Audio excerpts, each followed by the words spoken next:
আসসালামু আলাইকুম, সবাইকে শুভেচ্ছা।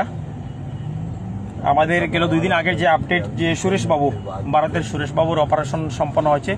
অপারেশন শেষ হয়ে এই মুহূর্তে আমরা তাকে নিয়ে রওনা দিয়েছি, অর্থাৎ হাসপাতাল থেকে আমরা রিলিজ নিয়ে এই মুহূর্তে আমরা রওনা দিয়েছি। প্রথমে আজকে সুরেশ বাবুর সাথে একটু কথা বলবো, কারণ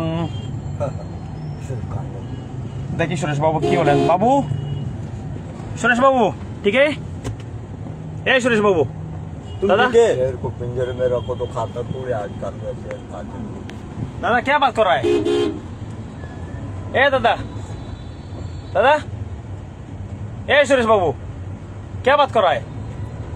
बात के गेस्ट है क्या बात कर रहा है? आपका गरम बहुत अच्छा है कि हैं? किधर से जा रहा है अभी? ए सुरेश बाबू कुछ बात करो, कुछ बात करो। खाली क्यों जा रहा है?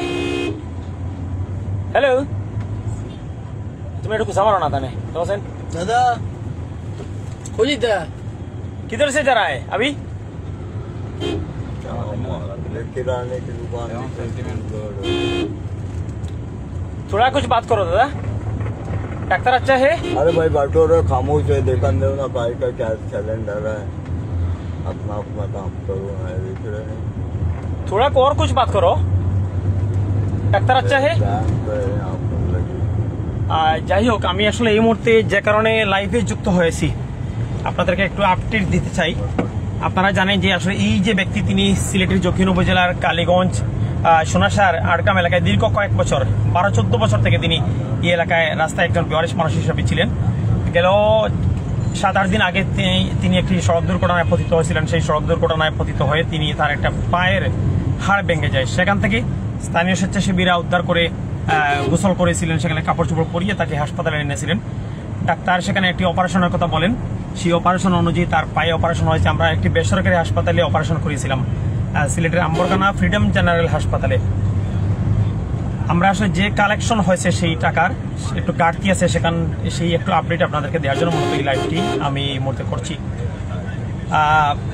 মানব সেবা ফাউন্ডেশনের সকল সদস্যবৃন্দ যারা আছেন তারা আসলে 16,000 টাকার মতো আমাদের কাছে পাঠিয়েছেন।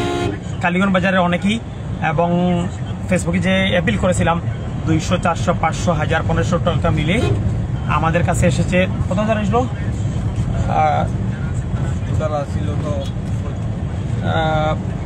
আমার কাছে যে টাকা আইছে 15,200 না নি? তুমি কত টাকা লই আইছো এখন?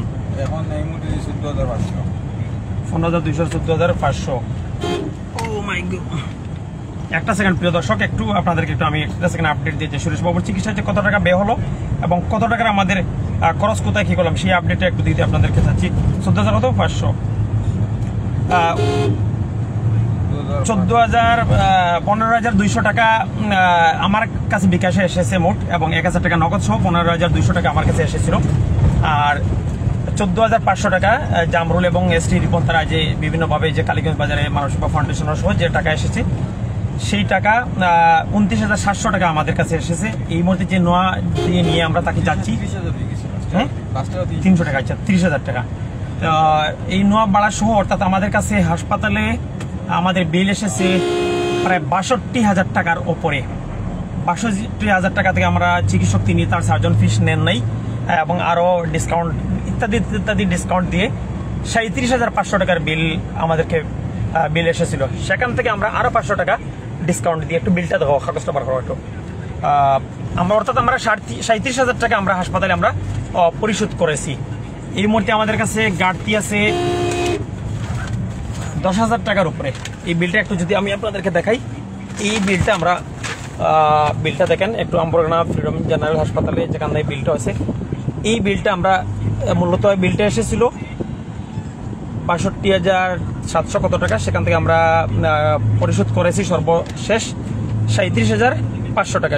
সেখান থেকেও আরো 500 টাকা পরে কথাবার্তা বলে তাদের কাছে আমরা ডিসকাউন্ট পেয়েছি। অর্থাৎ এই মুহূর্তে আমাদের অনেক টাকা ঘাটতি আছে। একটু দয়া করে আপনারা যদি আমাদেরকে এই সহযোগিতাটা করতেন, আমরা এই ঋণটা আমরা অন্তত পক্ষে মারতে পারতাম। আমাদের একজন স্বেচ্ছাসেবী এই মুহূর্তে তার পকেট থেকে দিয়ে সুরেশ বাবুকে আমরা হাসপাতাল থেকে ছাড়পত্র নিয়ে এসেছি, কিন্তু এই ঋণটা অন্তত পক্ষে আমাদের মারা দরকার। আপনারা বড় টাকা আমি চাচ্ছি না, 200, 400, 500 টাকা 100 টাকা করে হলেও আমাদেরকে দিয়ে একটু সহযোগিতা করেন প্লিজ। কালীগঞ্জ বাজারের জকিগঞ্জের কালীগঞ্জ বাজারে যারা এই মুহূর্তে লাইভটি দেখছেন, সোনাসার 8 গ্রাম প্রভৃতি জায়গায় সুরেশবাবু বেশ কয়েক বছর থেকে তিনি ছিলেন। আপনারা যে যেভাবে পারেন দেশের এবং বিদেশের সবাই একটু সহযোগিতা করেন। এবং সুরেশবাবুর বাড়ি তিনি যে ভারতের মুম্বাই এলাকায় বলছেন, একটু আপডেট দিয়ে রাখি। ভারতের হাইকমিশন আমাদের সাথে যোগাযোগ করেছে। ভারতের হাইকমিশন সুরেশবাবুকে হাসপাতালে 2 দিন দেখতে এসেছিল, অর্থাৎ তার কোনো আইডি কার্ড না থাকার কারণে ভারত এই মুহূর্তে নিতে পারছে না সেখানে, অর্থাৎ যে রাষ্ট্রের যে আইনি যে জটিলতা, তিনি অর্থাৎ তাকে প্রমাণ করতে হবে যে তিনি ভারতের নাগরিক, অর্থাৎ তার ছবি এবং ভিডিও করে হাইকমিশন নিয়েছে সেখানে মুম্বাই এলাকায় সেখানে তারা মুম্বাইতে তারা দেখাবে। সুরেশবাবুর কোনো যদি পরিচিত মহল কেউ বের হন, তারা যদি বলেন যে তিনি আমাদের ভারতের বাসিন্দা, তাহলে ভারত বাংলাদেশের সাথে যোগাযোগ করবে, হাইকমিশনের সাথে যোগাযোগ করবে। এর পরবর্তীতে সুরেশবাবুর হয়তো ভারতে যাওয়া নিশ্চিত হবে। আদারওয়াইজ অন্যথায় আমরা সেই নিশ্চিত আমরা কিছু পাচ্ছি না। এই মুহূর্তে তাকে আমরা যে কালীগঞ্জ বাজারে রাখবো, কোথায় রাখবো সেটা এই মুহূর্তে একটি প্রশ্ন। তাকে এই মুহূর্তে আসলে অন্ততপক্ষে আরো 1 সপ্তাহ থেকে 10 দিন তাকে সুন্দর কোনো জায়গায় রাখতে হবে, অর্থাৎ যাতে কোনো ভাইরাসে আক্রান্ত না হন তিনি, অর্থাৎ তার যে ক্লিনিক্যালি যে সিস্টেম যেটা 10 থেকে 12 দিন অন্তত সুন্দর কোনো একটা জায়গায় রাখতে হবে। একটু সবাই সহযোগিতা করবেন। আমাদের সাথে জামরুল আছেন, সাদিক গেল 2 দিন হাসপাতালে আমাদেরকে, তিনি সহযোগিতা এই রোগীর পাশে ছিলেন। এর আগে ছিলেন এর আগে তামিম ছিলেন কালীগঞ্জের। এই 3 জন মানুষই আমরা আসলে হাসপাতালে ডিলিং করেছি। সুরেশ বাবু कुछ बात कर रहा है? नहीं ठीक है হ্যাঁ ठीक है भाई ठीक है। এই মুহূর্তে সুরেশ বাবুর আসলে তিনি কথা বলতে বেশ চাচ্ছেন না, তিনি গায়ে কোনো কাপড়ও দিচ্ছেন না এবং হাসপাতালে গেল কয়েকটা দিন তিনি অনেকটা আরামে ছিলেন, ফ্যানের তলে ছিলেন। যিনি যদি ফ্যানের তলে না থাকতেন, ফ্যানের নিচে না থাকতেন, অনেক গরম পোয়াতে হতো। এভাবে আপনার এলাকায় যদি কোনো বেওয়ারিশ মানুষ দেখে থাকেন, তার পাশে দাঁড়ান। তিনি যদি কোনো চিকিৎসার অর্থাৎ তাদের কোনো চিকিৎসার প্রয়োজন হয়, একটু আপনারা পাশে দাঁড়াবেন। আর আমাদের এখানে যে ঘাটতি 10,000 টাকার উপরে, সেই ঘাটতিটা একটু কাটিয়ে উঠতে একটু প্লিজ আপনাদের সহযোগিতা প্রয়োজন। আমাদের ফান্ডে কোনো পয়সা নেই।